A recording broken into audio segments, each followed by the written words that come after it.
Boa noite, querida família Semeador. Sejam todos bem-vindos. Que a paz e o amor do Mestre Jesus desça sobre nós, permaneça em nossos corações.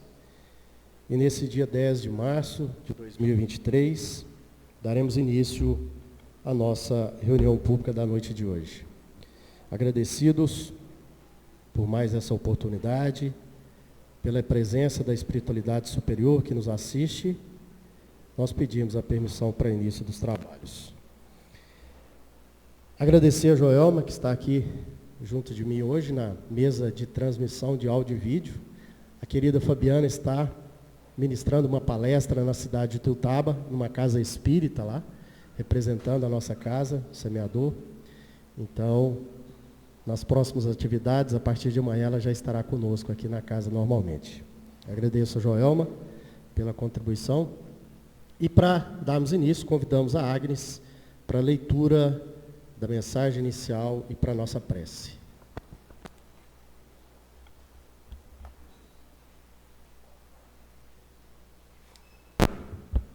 Boa noite a todos. Nós vamos começar com a leitura da mensagem recebida na nossa casa, numa das reuniões mediúnicas. Irmãos amados, que o Divino Mestre Jesus envolva-nos na sua paz, abençoe-nos hoje e sempre.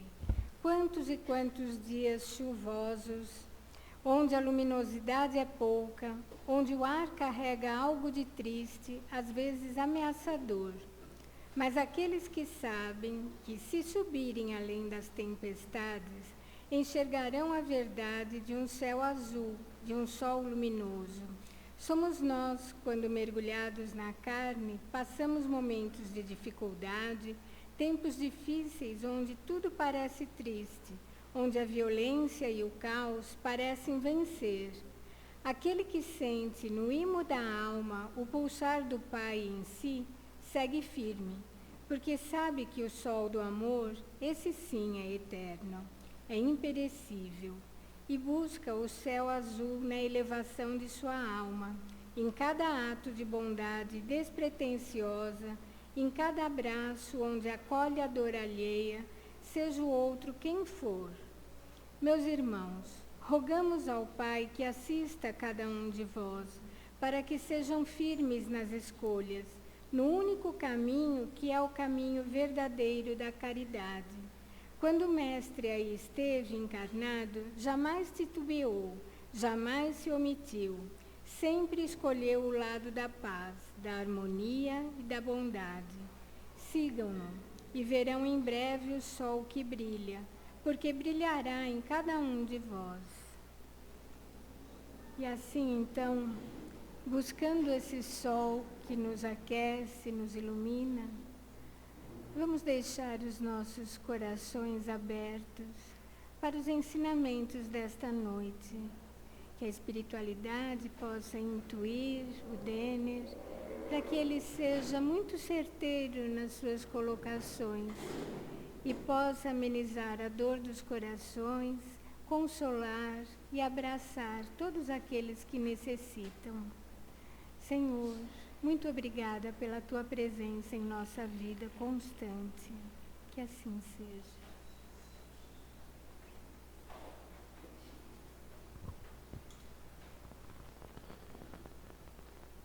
Aos nossos irmãos conectados também através do canal do YouTube, desejamos boas-vindas e que Jesus abençoe cada um de vocês. Saudamos também os nossos irmãos que estão no nosso espaço Chorãozinho, a todos aqueles que vêm a primeira vez à nossa casa, sintam-se abraçados e acolhidos. Meus irmãos, passando para o tema de estudo da noite, hoje nós falaremos sobre o homem de bem. Nas últimas 2 semanas, os temas aqui apresentados às segundas-feiras, tem muita relação com essa questão do homem de bem. No dia 27 de março, nosso irmão Frederico Toitio esteve aqui falando sobre o bem nos convidando a uma transformação, a repensarmos as nossas atitudes em relação ao bem que praticamos.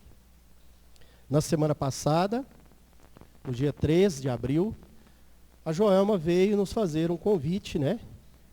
Também para essa transformação, para essa renovação, para essa mudança de hábito, dizendo que sempre é tempo de nós transformarmos, de nós mudarmos, de nós traçarmos um novo começo.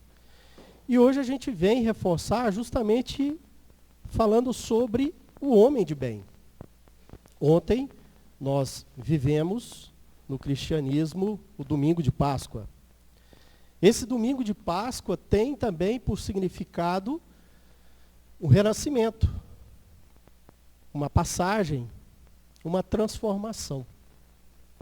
Então, nos transformarmos em homens e mulheres de bem é o convite que a todo momento o cristianismo nos faz, e o espiritismo, sendo esse cristianismo redivivo, a todo momento nos convida e nos direciona para os caminhos, para os exemplos trazidos para a nossa principal referência, Jesus. E o Espiritismo nos conduz justamente, nos demonstrando que nós temos um objetivo único aqui nessa nossa passagem, nessa nossa encarnação. Nos transformarmos em seres melhores do que fomos ontem. Então, a todo momento, a doutrina espírita vai nos convidar, vai nos fazer esse chamado, e é claro, direcionando para as características que um homem e uma mulher de bem devem possuir. Então, meus irmãos, hoje nós falaremos então sobre o homem de bem. Lá no Evangelho nós estamos falando do capítulo 17, Sede Perfeitos. Então, os irmãos que quiserem aprofundar no estudo desse tema, o capítulo 17 é muito rico, né, em detalhes, e aqui é claro que a gente vai passar por alguns pontos mais importantes. E quando a gente fala em verdadeiro homem de bem, essa frase ela é muito simples, ela é muito objetiva e ela traduz tudo aquilo que nós vamos falar aqui ao longo do nosso estudo da noite de hoje. O verdadeiro homem de bem é aquele que faz ao outrem aquilo que queria que os outros lhe fizessem. Então, ou seja, para nós realmente nos tornarmos homem de bem, eu fazer realmente aquilo que eu gostaria que o outro fizesse. Então, nos convida a todo momento a fazer uma reflexão. Essa minha atitude, se fosse em relação à minha pessoa, eu estaria satisfeito? Isso que eu estou fazendo, né, vai prejudicar o próximo, vai beneficiar o próximo? Então, a todo momento, nos convida a passarmos por uma reflexão, um exame de consciência, justamente para quê? Para avaliarmos se estamos, de fato, no caminho. Se nós aqui estamos reunidos na noite de hoje, é porque nós já despertamos a nossa consciência para essa importância da transformação, para essa importância de galgarmos esse caminho rumo a sermos verdadeiros homens e mulheres de bem. Então nós poderíamos encerrar aqui nosso estudo da noite, dizendo assim, meus irmãos, vamos para casa, vamos tirar uma foto aqui desse slide, e a cada momento, no dia de amanhã, durante a nossa semana, tudo aquilo que a gente for fazer no trabalho, na nossa vida familiar, na nossa vida social, que a gente resgate essa frase e diga, se fosse comigo, realmente eu gostaria que fosse feito dessa forma? Então esse é o convite que nós vamos desenvolver hoje, ao longo dos 45 minutos que nós temos, e o Evangelho traduz um pouco isso mais para nós, né? O que as principais características desse homem de bem, né? Ele tem fé em Deus e no futuro. Esse homem de bem é desprendido dos bens materiais, valoriza mais os bens espirituais. Os bens materiais são importantes para nós, meu irmão? Sim, mas ele não pode ser prioridade em nossas vidas, superar os bens espirituais. Os bens materiais têm que, de fato, servir e ser um instrumento de auxílio para nós vivermos essa encarnação. Mas colocarmos bens materiais em primeiro plano, deixarmos de lado a conquista das virtudes, deixarmos de lado a prática do bem, simplesmente apegando aos bens materiais, nós não estamos no caminho correto. Mas não é impeditivo nós galgarmos o nosso conforto material através de uma casa, de um carro, conquistar, né, os bens, aquilo que vai nos servir. Mas é importante que, além de me servir, aqueles bens também possam servir aqueles que estão mais próximos a mim. Outra característica do homem de bem é que ele busca a verdade, o conhecimento e a sabedoria. Ele reconhece que foi criado simples e ignorante. Foi criado como espírito por Deus, simples e ignorante, e precisa o quê? Suprir as suas carências. Que carências são essas, meus irmãos? Justamente de transformar vícios morais em virtudes. Eliminar tudo aquilo que causa sofrimento, que causa a dor, e transformar isso em virtudes. Eu possa utilizar de todas essas experiências, de todas essas dores, para quê? Para refletir e fazer a transformação. Então, ou seja, eu tenho a consciência de que eu preciso melhorar. Eu não sou um ser totalmente pronto. Eu estou aqui com o propósito de transformar, de evoluir. Uma outra característica é que aceita os sofrimentos da vida sem reclamar. Isso aqui é um ponto difícil ainda, né, meus irmãos? Para nós aceitarmos esses sofrimentos. Entendemos que a dor, ela geralmente tem um propósito para nós. Nos mostrar que diante dessa dor, algo tem que ser melhorado dentro de nós. Então, ou seja, entende que as dores, as provas e as expiações são necessárias para a nossa evolução. Então, ou seja, sempre depois que passamos por um momento de dor, de dificuldade, sempre olhamos para trás, vimos também o quanto nós somos fortes, o quanto fomos ou não resignados e o quanto nós tiramos de proveito daquela dor vivida. Outra característica do homem de bem é que ele é manso, traz em seu coração a doçura, a tranquilidade. Não se alimenta do ódio nem do ressentimento. Tudo isso que nós estamos falando aqui, né, meus irmãos, vão falar, nossa, eu estou bem longe de chegar lá, né? Então, ou seja, são características que eu preciso tomar a consciência, mas chegar em todos esses estágios aqui, em todas essas características, possivelmente nessa encarnação eu não consigo. Outra característica, meus irmãos, tem prazer em fazer o bem, consolar aqueles que sofrem, não discrimina ninguém, considera todos como irmãos. E aí, fica para nós aqui o seguinte, será que tudo isso que nós estamos olhando aqui é impossível de ser alcançado? Será que nós temos exemplos, nós tivemos irmãos que estiveram encarnados no meio de nós, ou que ainda estão encarnados e que têm essas características?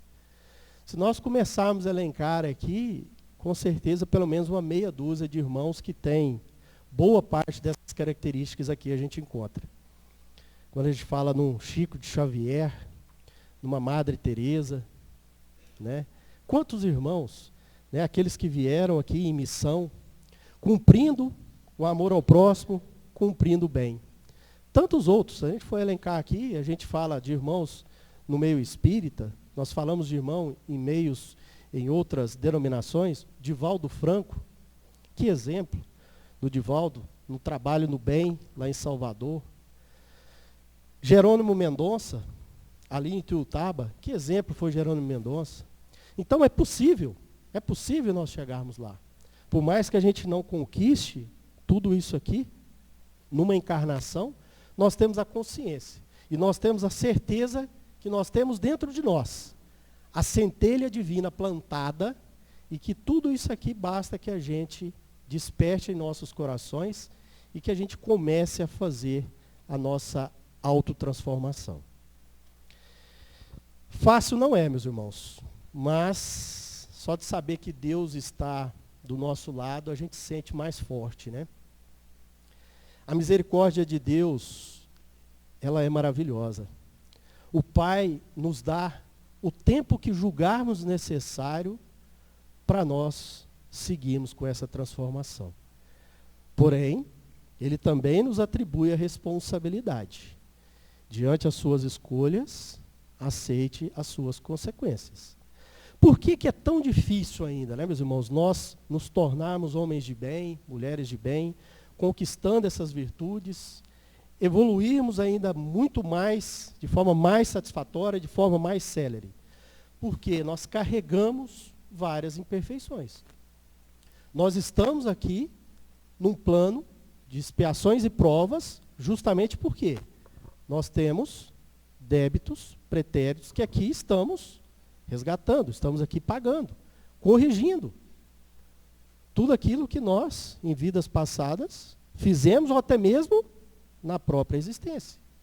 Às vezes a gente fica vinculando muito as dores, os sofrimentos dessas imperfeições a vidas passadas, tentando achar resposta em vidas passadas. Às vezes a gente esquece de olhar há uma semana atrás, há um mês atrás, há um ano, há 10 anos, e dizer que o sofrimento de hoje pode ser consequência de uma escolha mal realizada nessa existência.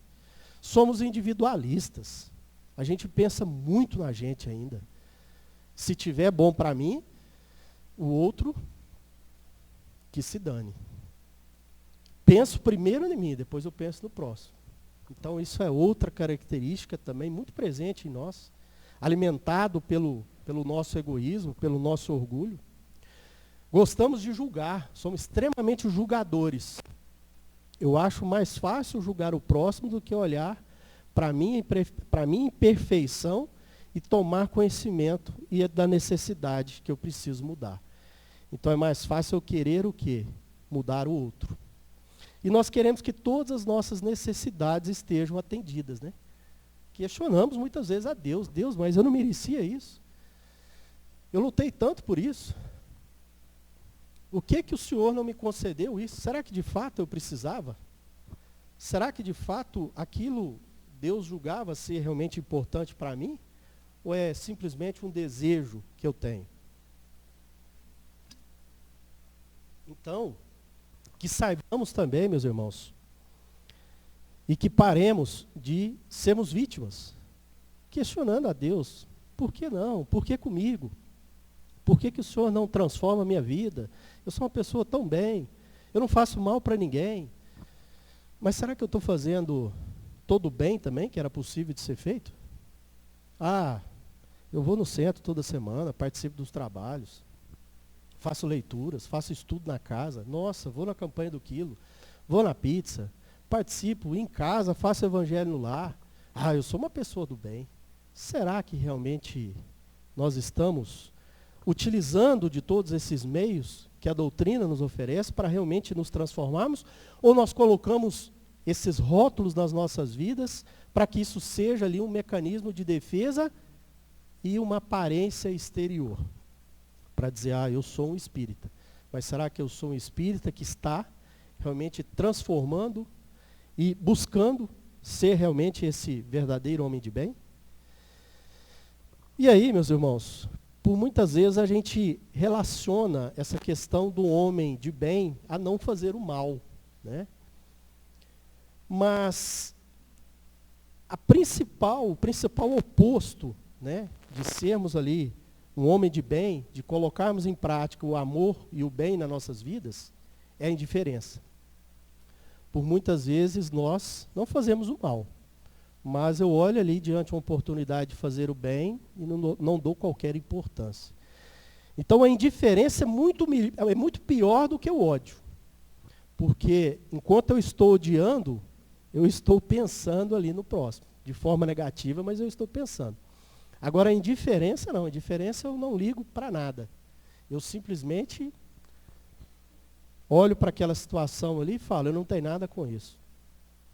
E começa, por muitas vezes, também a julgar. Está sofrendo porque errou.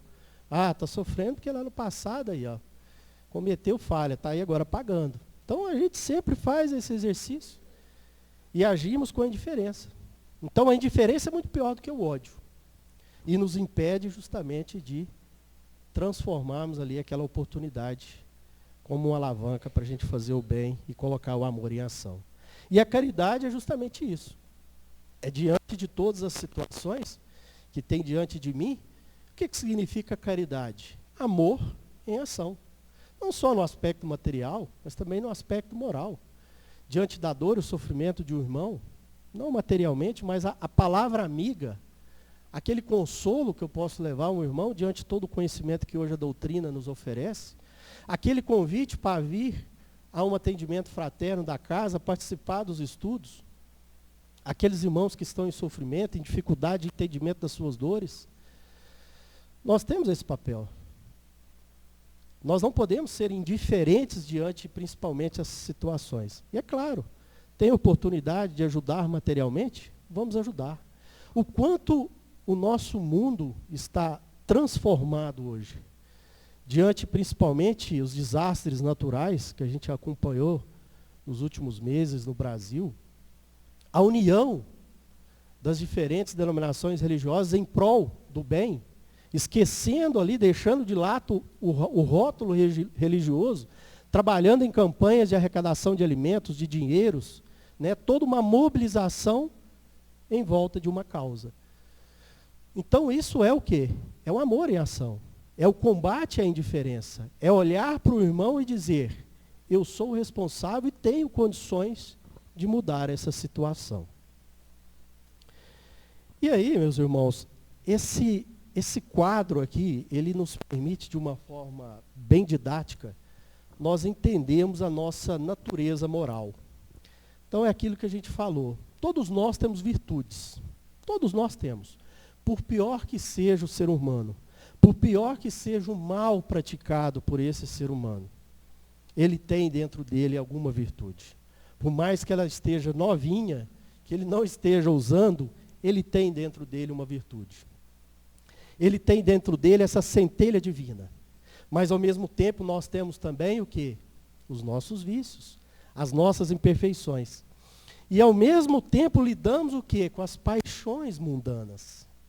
As paixões mundanas aí nos tentando, nos provocando e nos testando o quanto nós estamos ou não preparados para o entendimento da prática dessa virtude e o combate desse vício.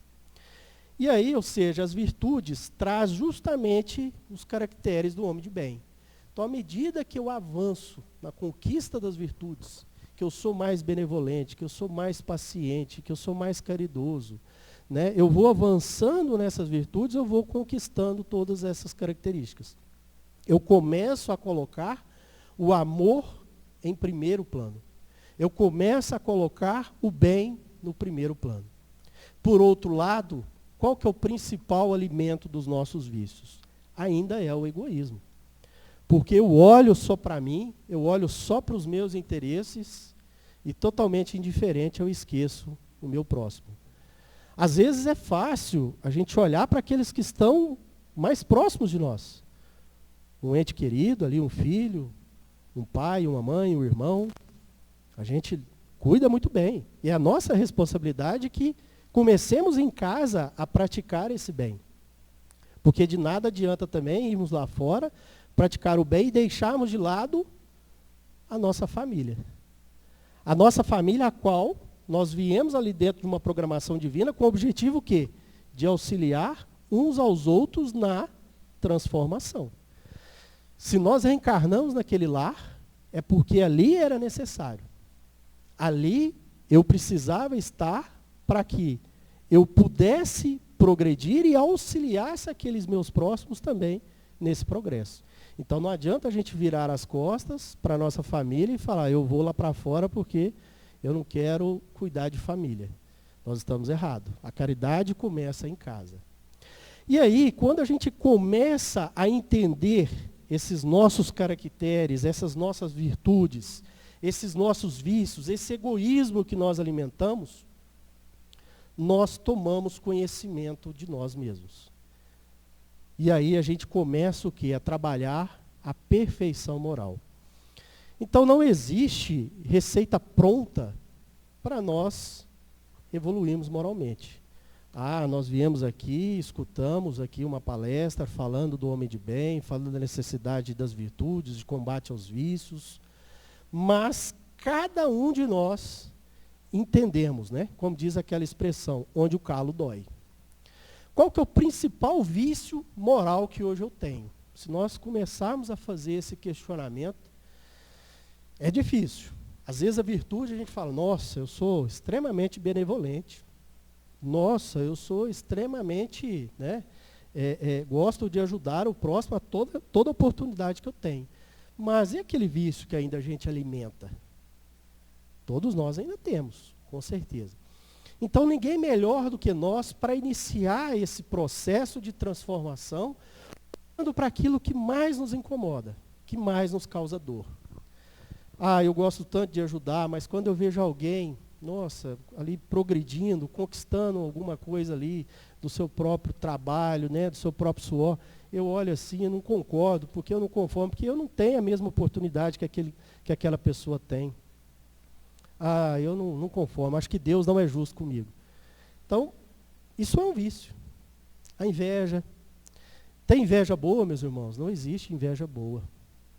Então, ou seja, é nós olharmos para cada um de nós e reconhecermos aquilo que mais nos incomoda.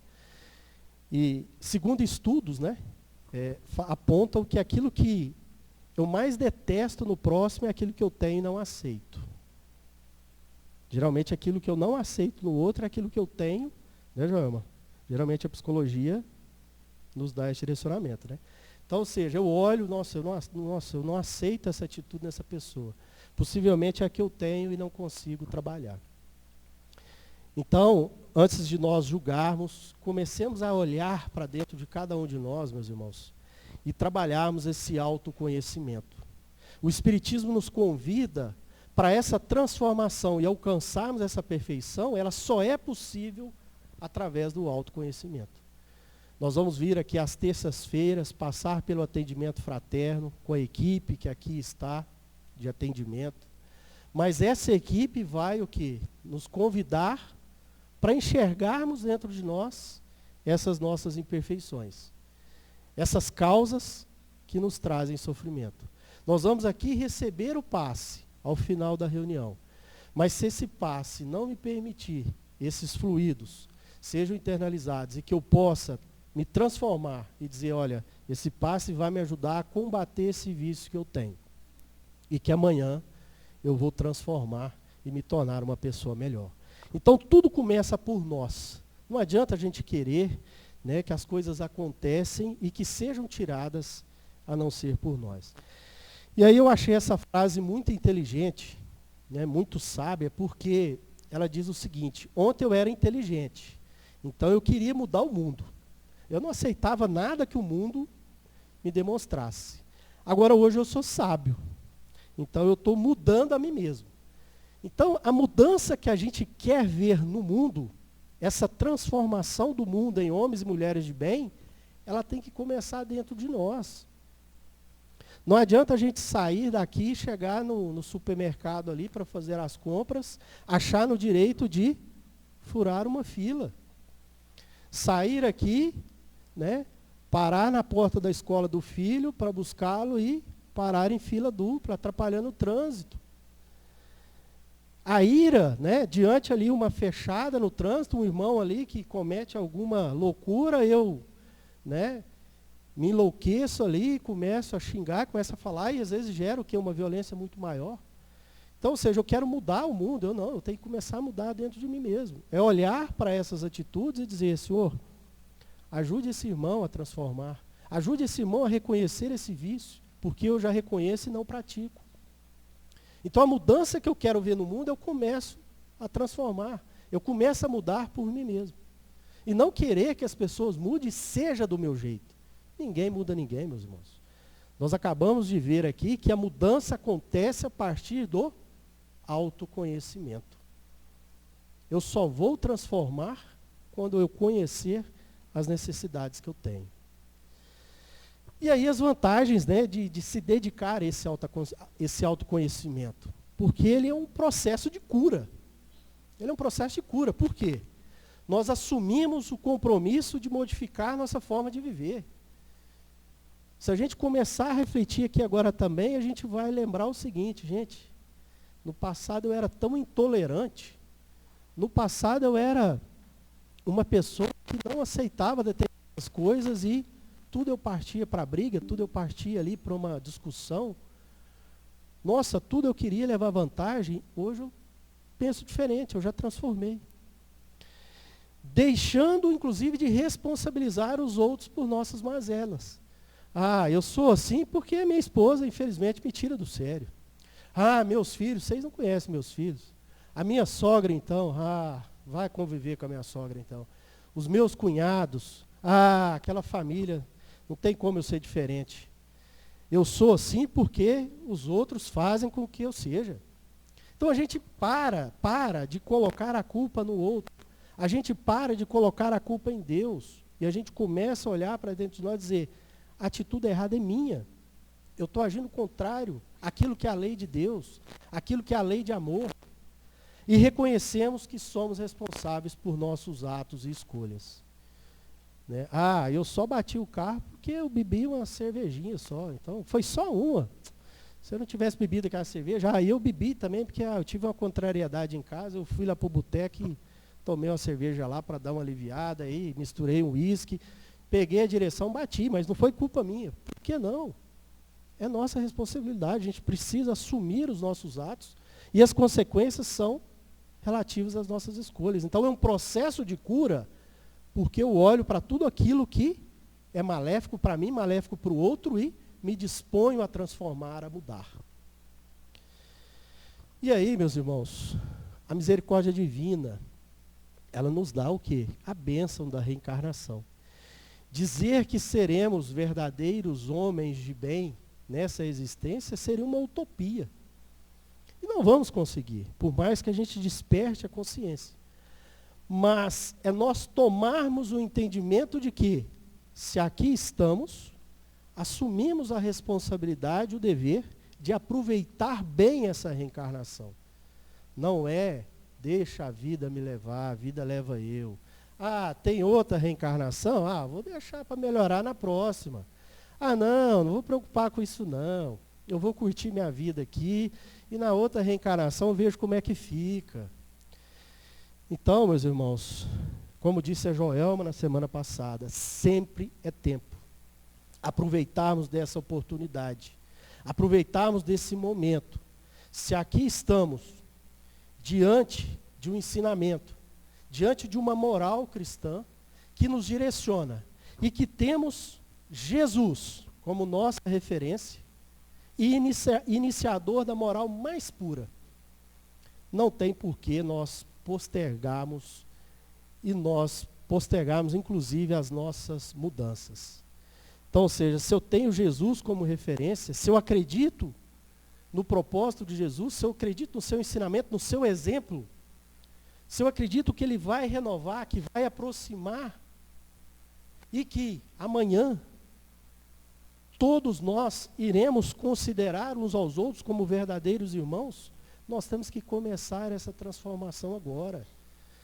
Por mais que eu não consiga chegar nessa perfeição moral, nessa existência, eu já vou levar uma bagagem daqui, e essa bagagem vai me servir, inclusive, para uma encarnação futura, para me voltar ciente das necessidades e ainda das mazelas que eu preciso transformar na minha vida. Mas eu levei uma bagagem, eu tenho conhecimento, eu tenho consciência. E aí, meus irmãos, quando questionado lá no livro dos Espíritos, né, na questão 625, então Kardec questiona, qual o tipo mais perfeito que Deus tem oferecido? Não que ofereceu, ele nos oferece até hoje, ao homem para lhe servir de guia e modelo. A resposta é simples, Jesus.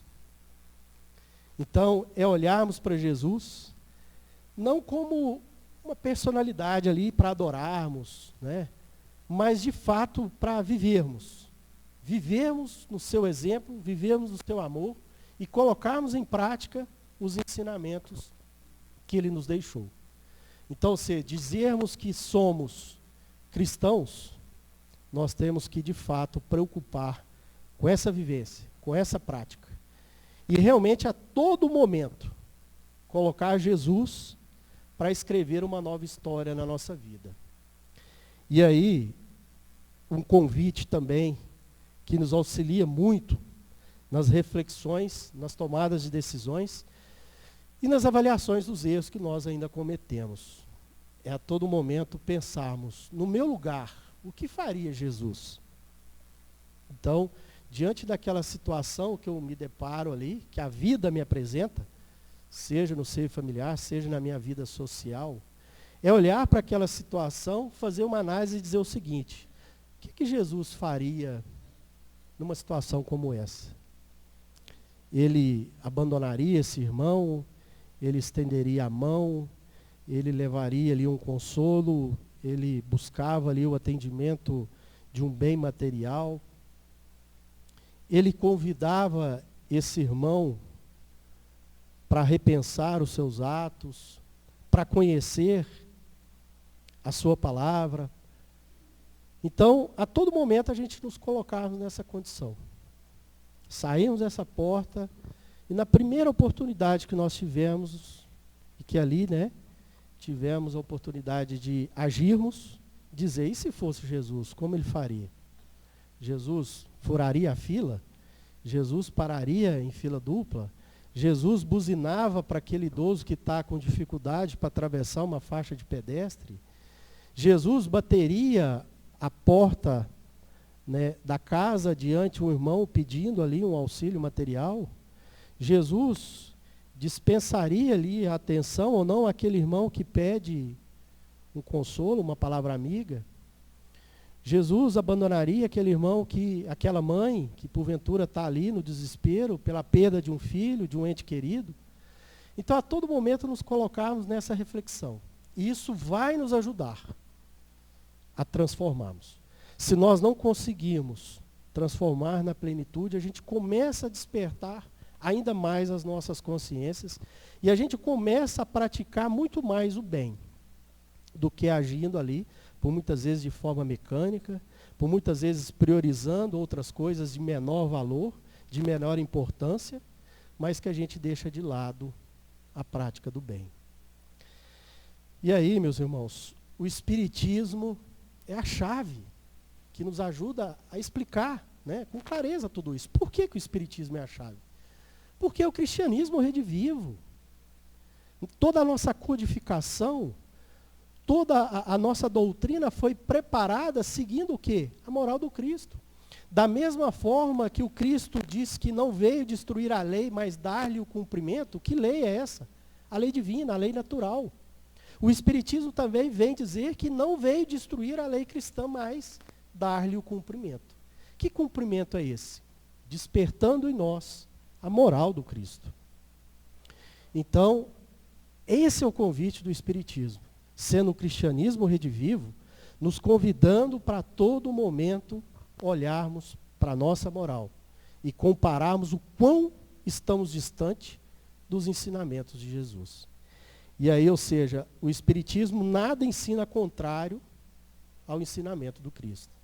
Então, dizermos que somos espíritas, somos cristãos, podemos garantir isso, meus irmãos. É fato que sermos verdadeiros cristãos é diferente. Que aí sim é colocarmos em prática aquele ensinamento o qual nós já conseguimos internalizar. E aí, eu gostei muito também dessas frases aqui, que diz o seguinte, o bem não tem religião, o bem não tem doutrina, o bem não tem cor, o bem não tem sexo, o bem não tem tempo, o bem não tem desculpa. O bem exige respeito, o bem exige carinho, o bem exige serenidade, o bem exige empatia, o bem é transformador de pessoas e lugares. Sempre é tempo de praticar o bem. Sempre é tempo de praticar o bem desinteressado. Então a gente fecha, essa palestra da noite de hoje, reforçando aquilo que os nossos irmãos disseram há 2 semanas atrás aqui, nos fazendo também esse convite para essa transformação. Pensarmos no bem, pensarmos em sermos verdadeiros homens e mulheres de bem. Chegará um momento que nós faremos o bem, independente se é católico, se é espírita, se é protestante, se é da Umbanda, se é do Candomblé, nós uniremos esforços para que isso aconteça. Como citamos alguns minutos atrás. É bonito ver a comoção nacional diante das situações que vive o nosso Brasil, que vive o nosso mundo, aonde a gente deixa de lado todos os rótulos e pensa o quê? No próximo. Há muito tempo atrás não existia isso. As pessoas queriam ali fazer o bem, mas colocar ali a sua bandeira, colocar ali o seu rótulo. Então isso tem mudado, isso tem transformado. É por isso que o Espiritismo não é a religião do futuro, mas sim o futuro das religiões. A moral cristã ensinada pelo Espiritismo, trazida aqui para nós, tende a ser o futuro de todas as religiões. E, acima de tudo, deixar de lado dogmas, rituais, liturgias e focar o quê? Na transformação e na prática do bem. É tão lindo ver irmãos pastores, irmãos padres, com uma espiritualidade tão forte, tão voltada para abrir a mente dos irmãos no sentido da prática do bem, de deixar de lado o rótulo religioso. Nós vemos o exemplo do Papa Francisco, que transformação aquele irmão fez na Igreja Católica, que está fazendo, que exemplo, que amor, é admirável. Então essas coisas a gente tem que romper barreiras, nós temos que deixar de lado essas questões do rótulo da religião e pensar todos num único objetivo. E aí, meus irmãos, eu citei no início também o exemplo do Jerônimo Mendonça. Então, eu fecho essa palestra trazendo aqui o exemplo real que foi Jerônimo. Quem de vocês teve a oportunidade de conhecer Jerônimo Mendonça? Alguém de vocês conheceu? Que privilégio, hein, Luiz? Que maravilha, né? Infelizmente eu não tive o privilégio, mas ele era considerado o gigante deitado. Porque quando a gente volta lá naquelas características do homem de bem, Jerônimo Mendonça, com todas as suas limitações físicas, com todas as suas dificuldades, ele viveu 30 anos sobre um leito e nunca deixou de lado a prática do bem. Jerônimo Mendonça e toda uma equipe que acompanhava fez todas as adaptações para esse irmão estar aonde? No meio do povo. Ele deixou de ali tomar a sua dor como um limitante para que ele não fizesse a prática no bem, mas não, ele falou, eu vou transformar vidas mesmo sendo e estando na condição que eu estou. Então, essa frase aqui diz o seguinte, ó, ele espalhou muita luz, mesmo com todas as limitações físicas que a vida lhe impôs, ele traz consigo uma mensagem de amor, de ânimo, que vigora o moral do ser humano, desnorteado e triste, sequioso não só de pão ou conforto, mas de paz e orientação, consolando almas e fornecendo na própria condição exemplos de coragem e determinação no bem. Então, exemplos como esse, né, meus irmãos, diante de todas as dificuldades e limitações que o Jerônimo tinha, ele encontrou forças e cumpriu aqui uma missão muito bonita. E deixou um legado ali na cidade de Tutaba que até hoje continua vivo. E aí a gente olhar para esses exemplos, olharmos, por exemplo, do Chico, olharmos, por exemplo, do Divaldo, de uma Madre Teresa, olharmos para tantos outros irmãos que se dispõem a doar parte da sua vida a esse trabalho no bem. Então, é importante o ensinamento, é importante tudo que nós discutimos aqui na noite de hoje. Mas o exemplo, de fato, transforma. E se nós olharmos aqui na cidade de Uberlândia, nós vamos encontrar também tantos outros irmãos que, às vezes, na mesma condição, faz um trabalho belíssimo, de amor, trabalho de bem. E que, às vezes, a gente fala que, eu não tenho tempo. Quando eu aposentar, eu vou focar nisso. Quando eu tiver condições financeiras, eu vou começar a praticar mais caridade. Sempre é tempo, meus irmãos. Sempre é tempo. E olharmos para cada um de nós. Todos nós temos condições de ajudar, temos condições de trabalhar no bem. E, claro, acima de tudo, nos transformarmos moralmente, conquistando virtudes cada vez mais, através da prática do amor e da prática do bem. E eu termino também com essa frase que a tua felicidade é o tamanho da felicidade que você causa no teu próximo. Então pensemos nisso, tenhamos uma excelente semana, que possa ser aqui uma noite, né, uma continuidade das nossas reflexões e que possamos continuar firmes nesse propósito da transformação. Boa noite a todos, que Jesus os abençoe. Vamos ao recadinho da semana. O recadinho da semana é, no próximo sábado, dia 15 de abril, não é de março, é de abril, nós temos o nosso Bazar das Mães. A partir das 8h30, ali no piso inferior, onde são entregues as pizzas, né? A nossa equipe do Bazar estará lá, aguardando por vocês a partir das 8h30, para apresentar todos os materiais confeccionados aqui na nossa casa e que tem por objetivo arrecadar fundos para a manutenção das nossas obras existenciais e a manutenção da nossa casa. Então fica aqui o convite, né, dia 15/4, a partir das 8h30, que possamos aqui reunir, né, e admirar, e claro, né, dentro das condições, adquirir essas belíssimas peças. Temos alguma representante aqui do artesanato? Ou não? Não temos ninguém hoje. Mas fica o convite, com certeza são belíssimas peças. Possivelmente a Fabiana vai reforçar o vídeo também lá ao longo da semana no grupo do Centro Espírita Semeador. Meus irmãos, chegamos ao final da nossa reunião da noite de hoje. Agradecidos por essa oportunidade, pela presença espiritual. Estou um pouco afônico, mas graças a Deus eu consegui conduzir a palestra e não perder a voz. Então fica aqui o meu agradecimento a cada um de vocês. Convido os médiuns passistas para se posicionarem à lateral do salão, para o nosso passe coletivo. Convido a nossa irmã Joelma para a prece final e a fluidificação das águas.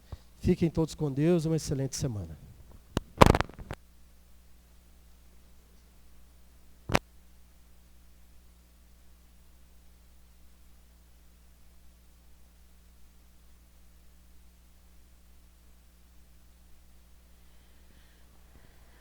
Então vamos neste momento fechar os nossos olhos, buscando um olhar mais profundo, um olhar para dentro de nós, na certeza de que encontraremos muito amor, porque somos então esses filhos muito amados de Deus, nosso Pai, e carregamos conosco a centelha divina. Amado Mestre Jesus, neste momento, nós agradecemos a possibilidade de estarmos aqui reunidos, estudando os Teus ensinamentos, buscando compreender o Teu exemplo, trazendo para dentro de nós essa vontade, esse desejo de nos despertarmos, de seguirmos os Teus passos, que possamos então encontrar a força, a coragem e a esperança que nos faça seguir confiantes, seguros, sabendo que estamos na direção certa a cada vez que nós escolhemos ouvir, escolhemos tolerar, escolhemos ser pacientes, escolhemos ceder a vez ao outro que tanto necessita, que escolhemos compreender, que escolhemos acreditar ao invés de reclamar, que escolhemos agradecer, que escolhemos estender as nossas mãos.